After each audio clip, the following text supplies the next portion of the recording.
Yeah, the accent. Yeah. Oh, And this this is one good. is like, Yeah, that's also. you have to make the I'm Veli Bracha to life and to blessings to everyone.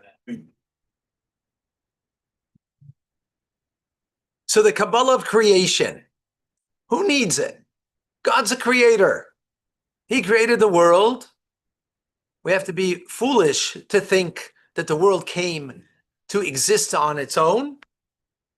No one would think this simple paper cup was created by itself. It just evolved that way. I mean, after all, after 10 minutes, 10 years, 1,000 years, of course it could evolve this way. No one would ever think that in a million years that a cup would become a cup, just evolve somehow by the freakness of nature. Of course, it was someone who is the manufacturer of it. Likewise, in this world, it's a lot more complex. If this cup couldn't come together to become a cup like this after 10,000 years, it wouldn't happen. Right? So smooth, so perfect, so nice. Hey, it even has some coffee in it. Right? It wouldn't happen after 10,000 years. So after 10 billion years, it wouldn't happen that this world would come into existence. So God's obviously the creator. Okay, let's shut the book and go home. Why are we learning about the Kabbalah of creation, understanding the intricacies of God as creator? We know it's obvious. This building had an architect. This building had an engineer. It had a general contractor. And, voila, beautiful building. Even I didn't see the contractor. I didn't see the builder built here 60 years ago. I wasn't here to see it. To take away from the obviousness of it? No. So finished. I didn't have to be here to see it. So what do I have? I have to know what the contractor did, and the plumber did. I have to know all of that. Live in this world. Live in God's world. Why do I have to know anything more about the Creator? So what's the answer? I'm asking you. You don't want to know on a simple level. You want to know on a deeper level. Why? You get connection. What does that mean? It means we have to get to know him. God loves us so much that he doesn't want that we should just submit to him, that we just have faith in him, and we just, follow his rule. He wants that, of course, but he doesn't want merely that. He wants us to be able to internalize our connection with him. Faith is something beyond me, right? Faith is something beyond me. It's not something that's of me, that's internalized and a part of me. So what God wants is a deeper relationship with us, and that deeper relationship will occur when we internalize. How do we internalize? By knowing God. When we can know God as creator, when we can know about our relationship with God, but here specifically about as God as creator, then that knowledge is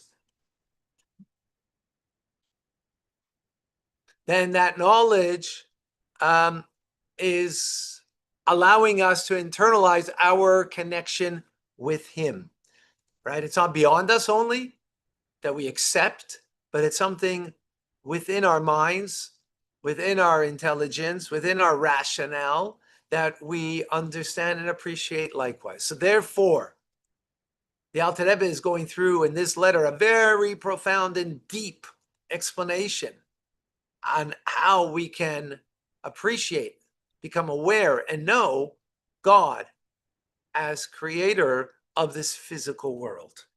Welcome to Tanya today. We are in the 20th letter, perhaps one of the most difficult letters in the Alter Rebbe's teachings. He wrote actually a few days before he passed away. It gives us a very unique understanding of the creator God himself, Ein Sof, the limitlessness of God within creation, that he creates the physical world directly from him, the power of God directly, not for the purpose of a higher purpose of making a dwelling place in this world merely, but that the physical reality of the world is directly from him.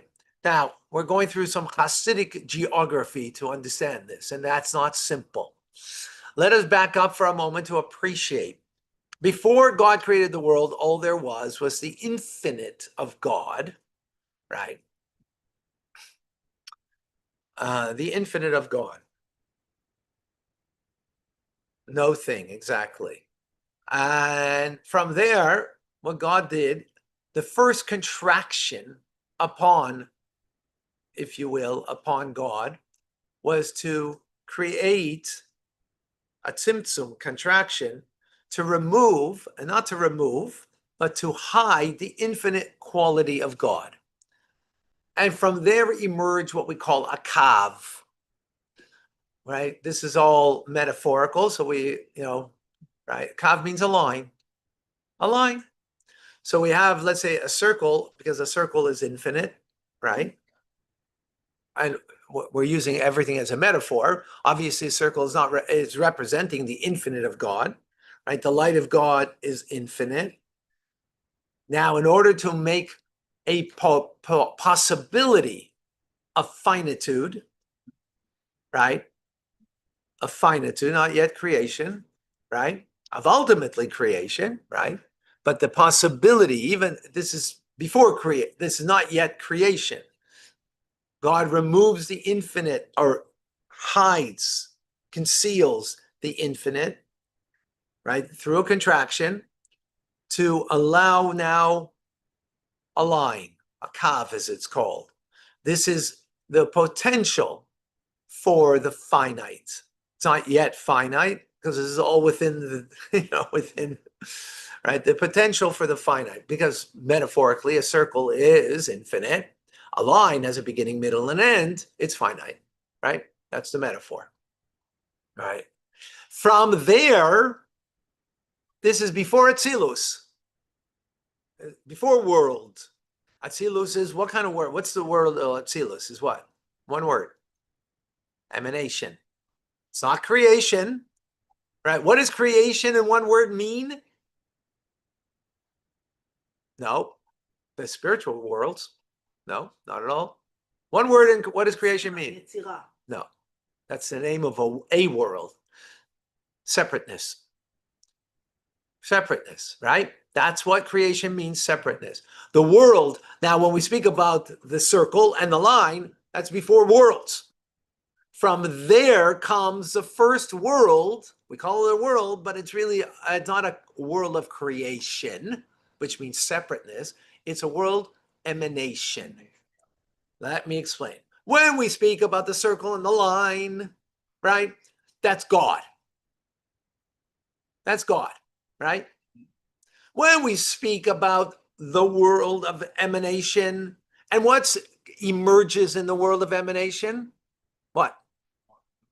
No, possibility is already in the kaf. No, we said it's world of emanation, not creation. What's in that world? 10 divine attributes. Okay, 10 divine attributes. The attributes were not there before. They were there submerged, right, in a potentia.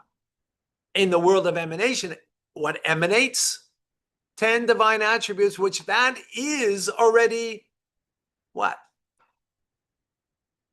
Limitation. How? How's it a limitation? Every divine attribute has 2 elements to it. What are they? What? That's the second one. Kalim, vessels, and light. Like everything in this world has body and soul, or we want to call in the Kabbalistic term, vessel and light. So vessels and light, vessels did not exist. They were in the Kav, they were only a potentia. You following?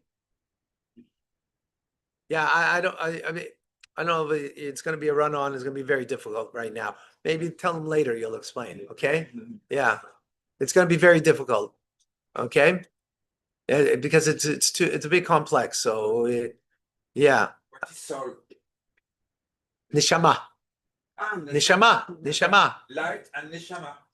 Light is neshama. Keli, vessel, is body. Because I don't Body. see- Yeah, okay. Not a problem.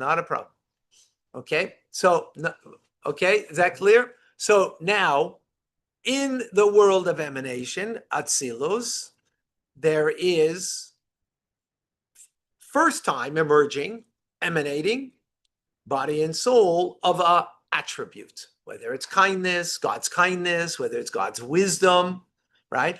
The fact that it has a name, right? What does it mean? It means it has a boundary. It means it has a limitation. What creates its boundary and its limitation is the vessel, not the light, right? The kalim, right? Not the ore, not the light, right? However, and this is the uniqueness over here, right? Is the vessel divine? It has a divine spark. Totally divine. In the world of Atzilus, in the world of emanation. Totally divine. Not just the light, obviously, right? The light we get. But the vessel, which is the delimiter, the limitation, the boundary that creates that this is chesed and this is gvura, right? This is chesed, this is gvura. In itself, in the world of Atzilus, is completely divine. So much so, and this is how we started off actually this letter. God is one with his light, and God is one with his vessel. Wow. Totally one. Now, when we say oneness, a perfect oneness. Not like in us, we also have, I have kindness, I have chesed, I have gvura, but I'm not one with it. It's an aspect of me. It's a component of me. God's kindness is not a component of him. It's him. God's gvura is not a component of him. It's him. Right?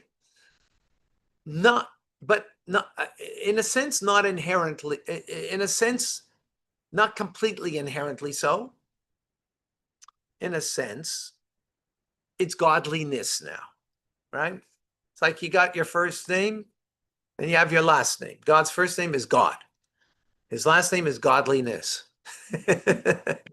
Godliness only came, last names only came 300 years ago, 200 some odd years ago. Understanding godliness only came 200 years ago with the Alter Rebbe's teachings. Right? Didn't have last names 500 years ago, 200 years ago. Yeah, that's when last names came about, right? So, right, you're just a son of, right? Some were son of a gun, some were son of a mamzer. Whatever. We're following? All right. So this is very important. So we can get a true understanding and appreciation of what's going on over here. So now what's important over here, that if God were to create the world from him, God, Ein Sof, together with the Kav, which is the circle and the line, which is God. It's not the world of emanation, right? It's not, it's God. What kind of world would we have? Infinite world. Only because he vests himself into the vessels, meaning the 10 divine attributes, and particularly the vessels, he empowers that aspect, right? He empowers that aspect of the divine within the attributes of God, right? That are one with him. They're one with him, but it becomes now invested within it the power to do what? One word. Huh? Collect. Create. Well, that's what we're here to understand today, right? Creation. This is the Kabbalah of creation. in it has the power to create. It doesn't inherently have it. It's God that has it, but he gives in godliness, if you will. Now, be very careful. We shouldn't make any, we're making like a kind of, separation over here, right?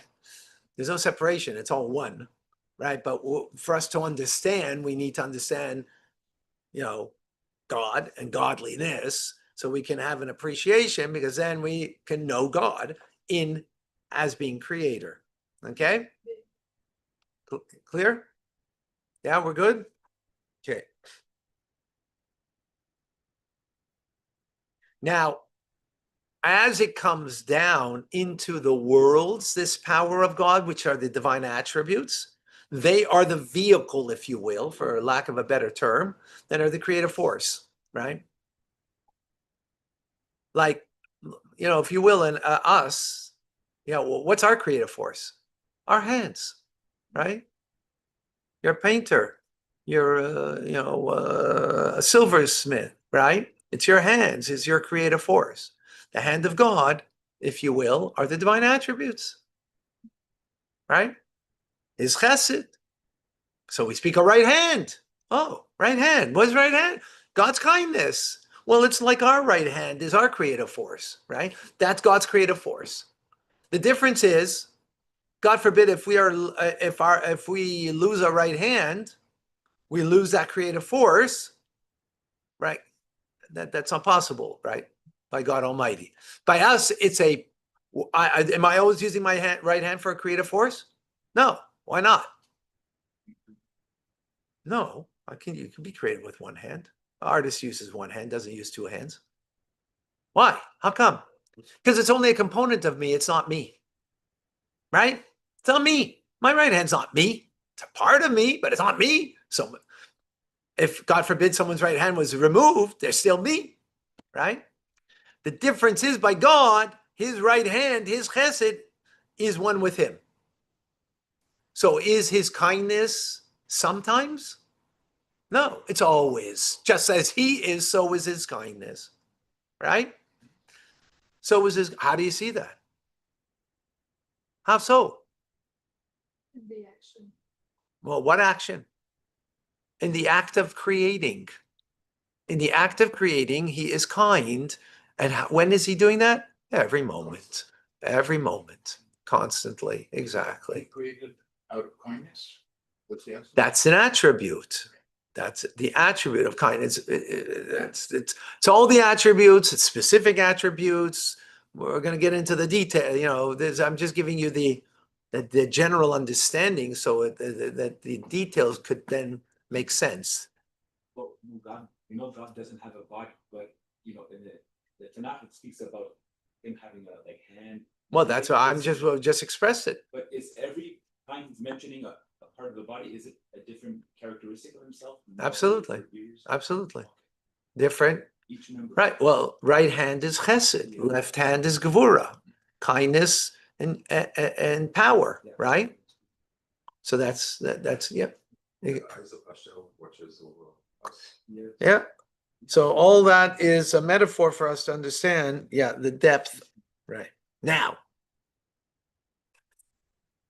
the soul comes from, to get more now into more detail, something that we did yesterday, as the attribute in Atzilus it has to come down to create. So it has to go into into worlds of Bria, Yitzira, and Asiya.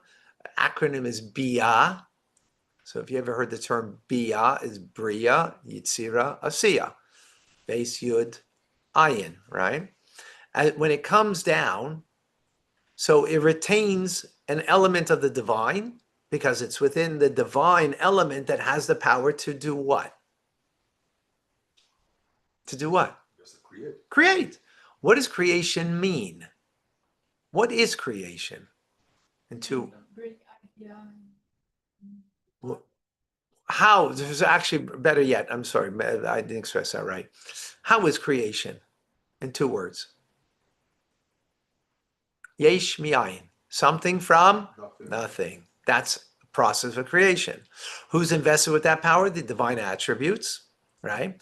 But when they come down into the world of Bria, Yitzir, and Asiya, the vessel of the attribute is no longer divine, right? Mhm. It's part of creation.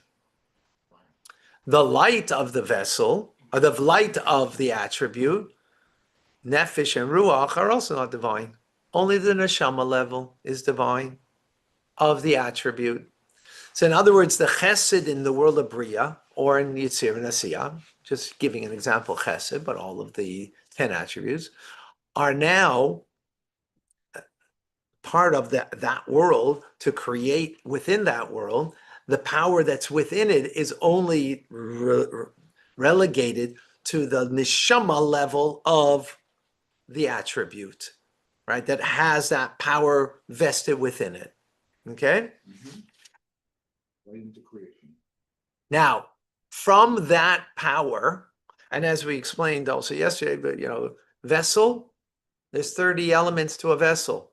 Because every attribute, because anything that's divine means, but in one word, inclusionary, right? So it includes, so each attribute includes the other attribute. So you have 10, you have 10 attributes times 10 it gives you 100, right? They'll be coupled with each other. But when we're speaking about the vessel, right? So each particular attribute, the vessel of the attribute, has 3 dimensions to it: outside, inside, and the middle, just as a vessel does, right? Got that? So it means each one is times 10, right? So you're getting 30 in just one aspect of God's kindness of the vessel part. Okay? When the klipa is created, is it outside the vessel, like? This is not klipa. Yeah, okay, well, that's where what klipa will come from, is from the vessel, right? That's where it's going to come from vessel, not from light, but from the vessel will come. Not entirely. Remember, I'm just separating vessel and light, but is there a separation in my hand between body and soul? Is there in my hand? No, obviously not. They're seamlessly one. So when we're speaking about vessel and light, it's seamlessly one. Just as my hand is seamlessly body and soul together here, right? So likewise, the vessel and the light are seamlessly one, and actually much more so, because mine is, in the end, it's only a component of me. By God, it's one with him. So it's even more seamless than it is with us. So we're taking it apart. Be very careful. You can make a God out of this, Be very careful, right? That we take this and understand this appropriately. Mhm. Okay? We're good? Yes. Oh, great. If you get it, you're great. No, the truth is you're great anyways, whether you get it or This not. whole vessel thing, it's entire spiritual. It's not anything physical. Yeah, of course. So Yeah. this But we vessel- have to, but one second, we're physical people. For us to know God, we have to understand it in the physical terms, and then to understand that it's not. That's why I just said, be very careful. My body and soul and my arm right over here doing this right now are seamlessly one. It's not two things over here, right? It's one thing. Well, when we're speaking about vessel and light, of God's divine attribute of kindness, don't separate them. They're seamlessly one. But in understanding, well, if you're going to deeper understanding of your arm, right? So you're going to understand the ligaments, you're going to understand the bone structure, you're going to understand the muscles, and you're going to understand that there's soul too behind it, with it, right? That's all when you're taking it apart. By the way, just to give you an example, the Rebbe once spoke by Fabrengen that there was a scientist who was looking into understanding the all of the ligaments, the muscles, and the bone structure, and everything that a human being it takes to take a step. And he was so fatif, so deeply in it, he couldn't walk. Like he had to, he couldn't walk. So the same thing is over here. Couldn't walk. Walk. He couldn't, simple walk.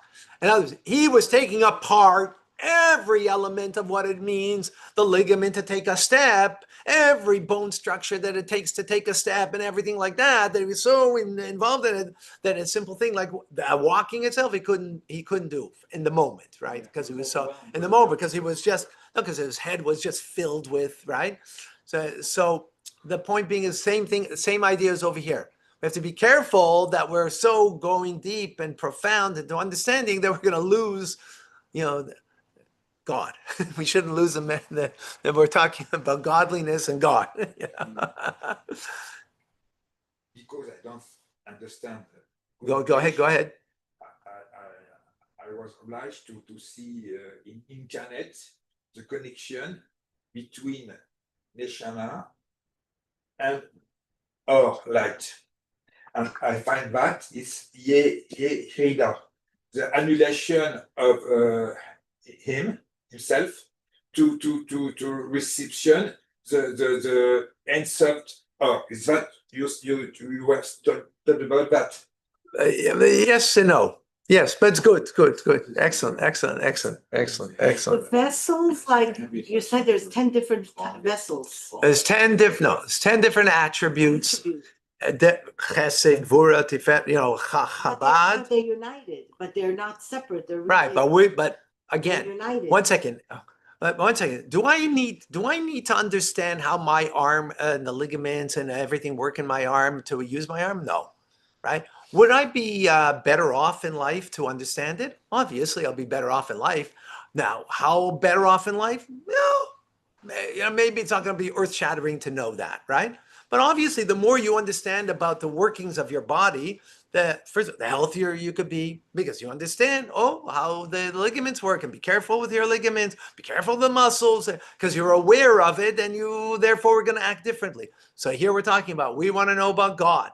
So how, and God, and specifically God as creator. That's what we're trying to understand here. So we're going into the nitty-gritty of understanding that. Now, will God be still God if I don't understand? Yes, he'll still be God. Will I believe in God? Yes, he'll still believe in him. But I won't know him. Just like I won't know how I just picked up my arm. I just did it. I don't have to know. I just did it. But if I'll know, I'll be a lot wiser about me, right? But I'm leaving it there. Okay? Okay. Please. Thank you. Okay? We're good?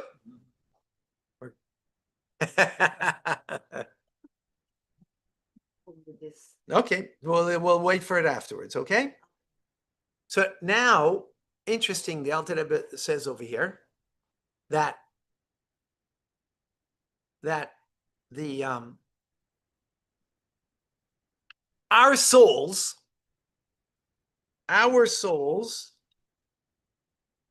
are coming from the zivug haneshikin is the term. Zivug means a union between, just like there's a union between male and female, every union is male and female, right? That's the only kind of union, right? Otherwise, it's not a union. Union means there's two things coming together, means it two separate things, two different things, and they're coming together as one, right? And compatible to each other, right? So in the spiritual realm, there's a union, right, that come out, and generally we speak about the union. They're on all different levels. There's unions in the godliness. There's every different level, right? Generally, we speak about a union between Zoh and Malchus, the 6 emotions, and Malchus, royalty. The 6 emotions are male, and Zoh is female, Malchus, right? Counterintuitive. I know you would think it'd be the opposite. Women are more emotional. That's not what it's not. That's what it means, huh? Malchus means royalty. Malka is queen, but I didn't say Malka. I said Malchus, right? Royalty. That's a feminine attribute, right? The feminine attribute. Feminine attribute is a recipient. Malchus, a king, is it's so counterintuitive. King is what I mean. King is all powerful. He rules. No. A real king, He is completely nullified to his source of God, and there's nothing nothing for himself but God Almighty. That's a real king, right? That's a real king. That means he's nothing. Means he's only a recipient of something greater than him. That's right, God, the metaphor, right? That's a real king. And that's a feminine quality, to be a recipient. Nothing for herself, she receives, right? What does she receive? So literally, she received. And what is emotions? Emotions give, right? Emotions give. So that's male. The male is the giver. The woman is the recipient. The man goes to work in the field, right? And he brings back the raw materials. He gives the materials, and she receives it. And from receiving it, she makes it into something more, into bread, right? She makes it into bread. As a recipient, she now is able to, right? That's the so you have a union. You have a union in division of labor, union in what your and what you got to do, and so on and so forth. That where does that come from down here? Because that's the way it's up there. That's the way it is in the divine attributes, right? That there is the male and female. There's a union that's made between them, right? And another form of union is lighted vessel, or in Kali, or is the male aspect, and the Kali is the feminine aspect, right? And they unite. So it comes out of is that clear?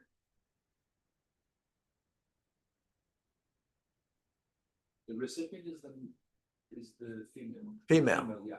Female is the recipient. Well, physically, she is the recipient, Yes. right? The recipient. Right? Yeah, that's right. Genetically, she is a recipient, right? I'm a whole giver. And the male is the giver. The male gives the seed. Like even physically, it's that way, and genetically, right? And gives the seed, and she receives it, and it develops it into a child, right? Yeah? We're clear?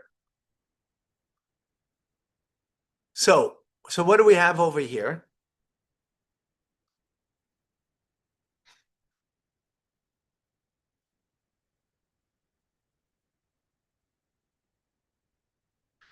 By the way, where does this all begin? The circle and the line.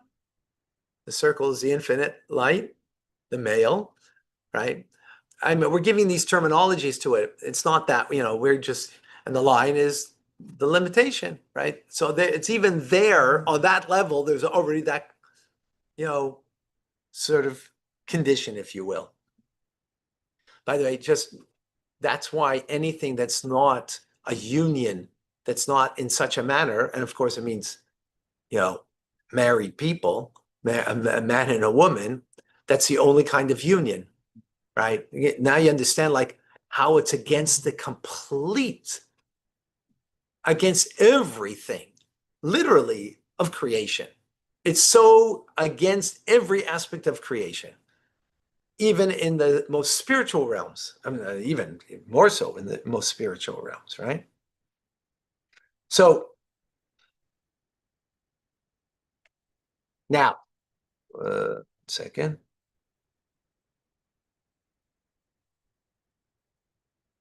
So our souls come from the kalim of the 10 spheres of Atzilus.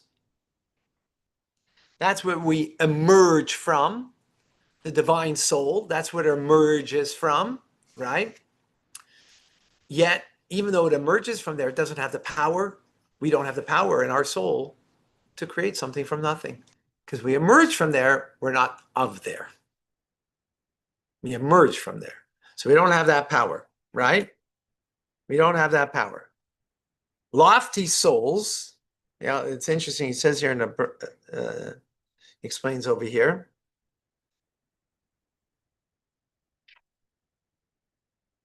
And where do we emerge from? We emerge from the union, Zah and Malchus, right? As I said, the six emotions and Malchus, right? That's where the souls emerge in the world of Atzilus, in Atzilus. And as we explained actually yesterday, as we come down, migrate down, different souls pick up different things. There's lofty souls. Listen to this idea. Amazing what he says over here. There's lofty souls that they come from the first tzaddikim. They're so lofty that they didn't pick up anything when they migrated down, right? Such lofty souls that when they came to a potential of sinning, they died before they could sin. With that, you can get the understanding of this, my comment, right? Where it says that God takes the best. That's where this idea comes from, right? This is where this idea comes from. Oh, people who die young, lonely. Or the best, whatever, young, or the phrase that we say, right? So we see, but this is this is based on, right?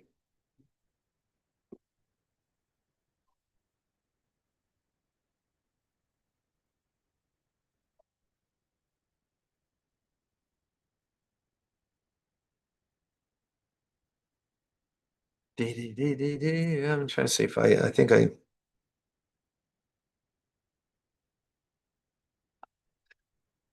All right, I think I taught everything that's here. Plus. And now you can, if you have a question. What I'm trying to understand, because I mean, it's very, very beautiful, and I mean, but there's just one thing that Go ahead. a little bit bothers me, is that all these things kind of make it a limitation on God, because you're saying that he has these 30 or 10 or what, all these attributes, but to my mind, he probably has much more than that. Like, how can we limit it to just 10 or just 30? Or is that the way he did it in order, because that's what we could grasp and the rest is beyond our comprehension? Excellent question. So God chose 10. Why didn't you? To us. Why did he? No, he chose 10. Why? Because so he chose. So he chose. That's what he chose. He chose to, if you will, reveal himself. Can he have more than that? He can have whatever he wants, but that's irrelevant. That's irrelevant. What he chose is to have 10 divine attributes. He chose it because that's what he chose, period. 10 happens to be a perfect number, right? 10 times 10 is a complete number, right? Of 100 and so on. Why is it that way? Because he chose it that way. That's what makes it that way. It's not like, oh, you know what? 10 is an amazing number. Oh, God, let me make 10 attributes. That makes sense. No, that's what we think, right? Right? That's the way we think. But it's not that way. Because he chose 10, so it's the perfect number. He chose 10. He chose 10. Why did he choose 10? So he chose. Could he chosen 11? He could have chosen 11. Could have chose 9. Could have chose 9. He chose 10. That's what it is. But the number 10 has that line. Yes. I have a question. Can you repeat the term for the emotion, and what is the sixth emotion? What is the name of the Chesed, kindness. Gvura, power. Or limitation also. Strength, power. The torso is tiferes. Is tiferes, is compassion. It means beauty, but it means it's compassion, mercy. The right leg is netzach, endurance. Left leg is hod, splendor, humility. The genital is yisod, foundation, which means connection. Those are the 6. And malchus is royalty, right? That and what that means in the human is speech and action. By God, it's only speech because speech is his action. And therefore, God creates the world through speech. But what's invested in the speech? His 6 emotions. So this is an emotion. Not considered an emotion. It's the garment of the emotion, right? Sometimes we couple it together as the 7, but really it's the 6 and the 1, right?